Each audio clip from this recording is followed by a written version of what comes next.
Believe it or not, the concept of a shopping mall isn't new. While today we think of sprawling complexes with food courts, cinemas, and endless rows of stores, the idea of a centralized shopping location dates back much further than you might imagine. Long before Amazon and online shopping, people gathered in these bustling centers of commerce. These early malls were the lifeblood of communities, where people not only shopped but also exchanged news, socialized, and conducted business. In 1818, America's very first mall opened its doors.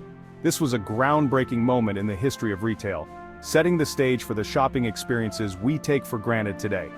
Imagine a time when horses and buggies lined the streets instead of cars. The air filled with the sounds of hooves clattering on cobblestones and the chatter of townsfolk going about their daily lives. This mall was a revolutionary idea, a place where shoppers could find everything they needed under one roof. From groceries to clothing, tools to trinkets, it was all there, making life more convenient for everyone. The mall was the brainchild of a group of forward-thinking merchants. They envisioned a central marketplace that would not only simplify shopping, but also foster a sense of community. These merchants were pioneers, seeing beyond the immediate needs of their businesses to the broader impact on society. This central marketplace would make shopping easier for residents who no longer had to travel from store to store across town. Everything they needed was now in one convenient location. It would also attract visitors from neighboring towns, turning the mall into a bustling hub of activity. People would travel miles to experience the convenience and variety offered by this new shopping destination. It was a bold idea, but it quickly caught on. The mall became a thriving center of commerce, drawing in shoppers and merchants alike.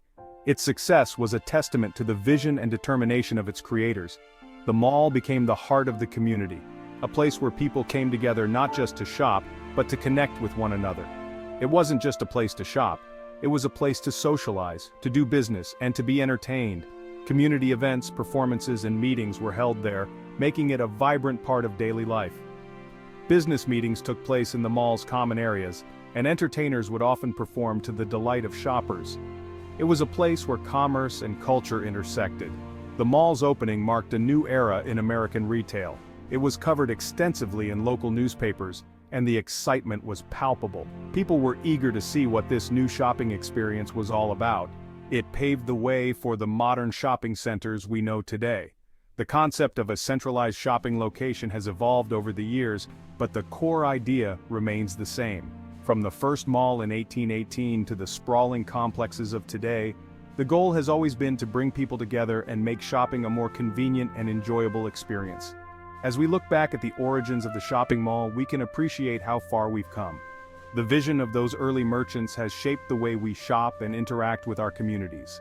Their legacy lives on in every mall and shopping center across the country. So next time you visit a mall, take a moment to think about its history. Remember that it all started over 2 centuries ago with a simple idea: to create a place where people could come together, find what they needed, and enjoy the experience of shopping. The story of the first mall is a reminder of the power of innovation and community. It's a testament to the enduring human desire to connect, to trade, and to create spaces that bring us together. And as we continue to innovate and adapt to new ways of shopping, the spirit of that first mall lives on, reminding us of the importance of community and the joy of shared experiences. The architecture of this early mall was a far cry from the steel and glass structures of today's malls. Constructed primarily of brick and wood, the mall was a testament to the craftsmanship of its time. Large windows lined the storefronts, allowing natural light to flood the interior walkways. The mall featured high ceilings and exposed wooden beams, giving it an open and airy feel. Intricate cornices and moldings adorned the building's exterior, showcasing the attention to detail common in early American architecture. The mall's design reflected the architectural trends of the early 19th century, emphasizing simplicity and functionality. Over the years, the mall has been home to countless stories. Each corner, each shop, and each corridor holds a memory, a whisper of the past that still lingers in the air. The old mall, with its grand architecture and timeless charm, has seen generations come and go, leaving behind a tapestry of tales that are as varied as they are fascinating. Within its walls, businesses thrived, romances blossomed, and history unfolded. The shops, once bustling with eager customers, now stand silent, but they were once the heart of the community. From the small family-owned boutiques to the grand department stores, Each business had its own story, its own unique contribution to the mall's rich history. One of the most enduring tales involves a young couple who met and fell in love beneath the mall's central skylight. This skylight, a marvel of design, bathed the central courtyard in a warm, inviting light. It was here, under this very skylight, that countless love stories began, but none as memorable as that of this young couple. Legend has it that they shared their first kiss under the soft glow of the gaslights. These gaslights, with their gentle flicker, created an ambiance that was both romantic and nostalgic. The couple's love story became a symbol of the mall's enchanting atmosphere, a testament to the magic that once filled its halls. The mall also played a significant role in local politics. It was more than just a shopping destination, it was a gathering place for the community. During elections, candidates would set up soapboxes in the central courtyard to rally support for their campaigns. These rallies were vibrant, filled with passionate speeches and lively debates. During elections, candidates would set up soapboxes in the central courtyard to rally support for their campaigns. The central courtyard, with its open space and excellent acoustics, was the perfect venue for these events. It was here that the voices of the community were heard, where ideas were exchanged, and where the future of the town was often decided. The mall became a platform for free speech and civic engagement. It was a place where people could come together, share their views, and participate in the democratic process. The echoes of these gatherings can still be felt today, a reminder of the mall's important role in the community's social and political life. These stories offer a glimpse into the vibrant life that once filled the mall's corridors, the laughter of children, the chatter of friends, the hustle and bustle of shoppers. All these sounds once filled the air, creating a lively and dynamic atmosphere. Though the mall now stands silent, its stories live on, a testament to the rich history and enduring spirit of this beloved community landmark. As the 20th century progressed, the mall faced new challenges. The rise of automobiles led to the development of suburbs. People moved further away from city centers, and the mall's once prime location became less desirable. The advent of department stores also contributed to the mall's decline. These larger stores offered a wider variety of goods at competitive prices, luring shoppers away from the smaller, independent businesses that had long been the mall's lifeblood. Despite attempts to modernize and adapt to changing consumer habits, the mall struggled to compete. As businesses closed their doors, foot traffic dwindled. The once bustling center of commerce slowly transformed into a shadow of its former self. Today the mall stands abandoned, a haunting reminder of a bygone era. Dust-covered storefronts line the deserted corridors, their windows boarded up or shattered. Peeling paint and crumbling plaster reveal the toll that time and neglect have taken on the once grand structure. Despite its dilapidated state, the mall's architectural bones remain visible. The remnants of ornate moldings and the faded grandeur of the central atrium offer glimpses of its former glory. Walking through the desolate hallways, one can almost hear the echoes of shoppers' footsteps and the murmur of conversations long past. Nature has begun to reclaim the abandoned mall. Vines snake their way through cracks in the pavement, and trees sprout from rooftops, their roots burrowing deep into the structure's core. Birds have made their nests in the rafters, their songs echoing through the empty corridors. The interplay of nature and decay creates a hauntingly beautiful scene.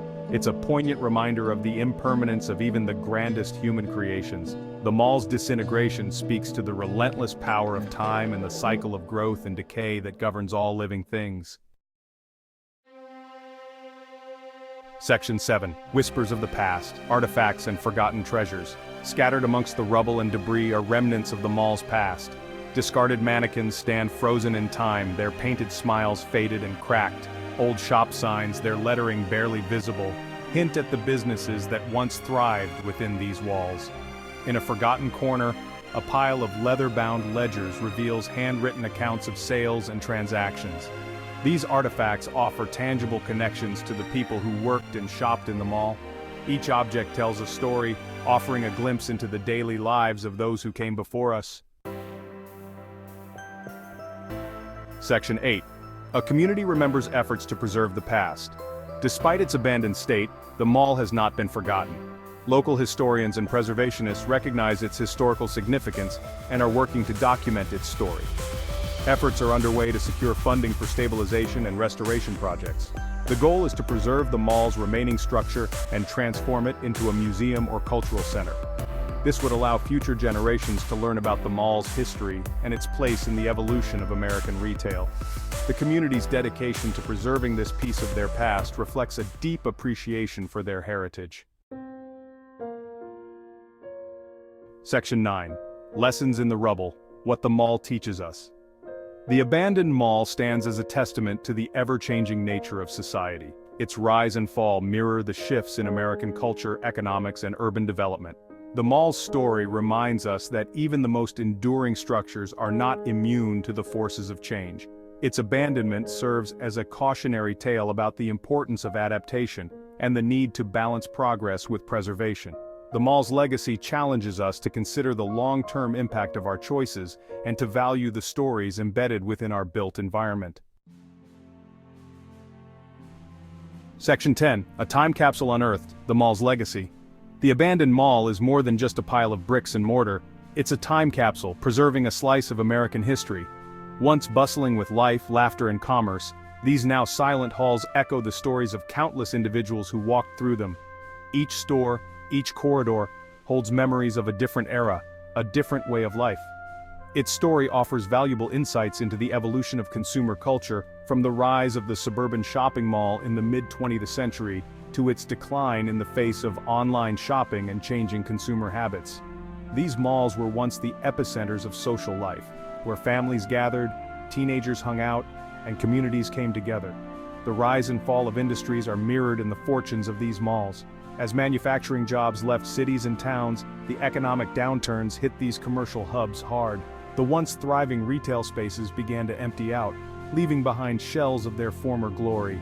The impact of social and economic forces on our built environment is starkly visible in these abandoned structures. They stand as monuments to a time when consumerism was at its peak, and also as warnings of what happens when economic and social shifts are not anticipated or managed. By studying the mall's past, we can gain a deeper understanding of our present. These structures are not just relics, they are lessons in architecture, economics, and sociology. They tell us about the aspirations and failures of the past, and how those have shaped the world we live in today, and perhaps even glean lessons for the future. What can we learn from the rise and fall of these malls? How can we apply these lessons to current and future urban planning and economic strategies? The answers lie in the stories these abandoned places have to tell. The mall's legacy reminds us that history is not confined to textbooks and museums, but can be found in the most unexpected places. These malls, now quiet and empty, were once vibrant centers of community life.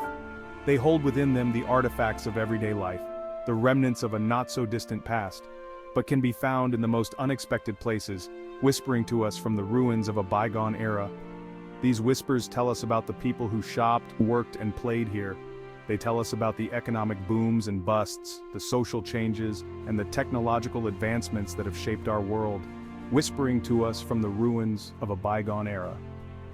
As we walk through these abandoned spaces, we are reminded that history is all around us, in the buildings we pass by every day, in the places we least expect. The mall's legacy is a testament to the ever-changing nature of our society and the enduring impact of our built environment.